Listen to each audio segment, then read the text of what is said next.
Here we go. So what I have is the cosecant of theta equals the square root of 13 divided by 2, and the secant of theta equals the square root of 13 divided by 3. And what they want us to do is find the tangent of theta. So one thing we need to remember the tangent of theta represents the sine divided by the cosine.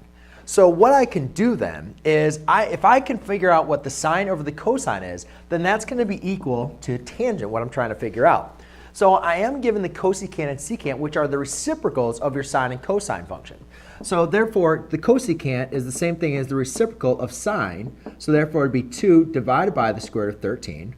And the secant is the reciprocal of cosine of theta, which would be 3 over radical 13. Now remember, we need to simplify these. So I will rationalize the denominator in each one, and therefore I'll get 2 over radical 13 over 13.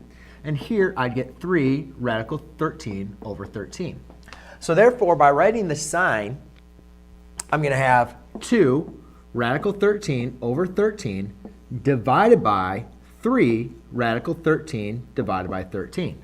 Now this looks like a really fun one to mix with us, doesn't it? So now I need to simplify this, right? That's kind of crazy looking at that. So what I'm going to do to simplify this is just use our regular math as multiply by your reciprocal, right? I need to get this off the denominator. So to do that, I'm going to multiply by the reciprocal.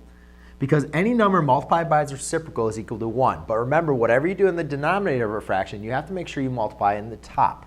So therefore, I'm going to multiply 13 divided by 3 radical 13. Now that's going to multiply out to 1. Therefore, I multiply the same number, 13 over 3 radical 13.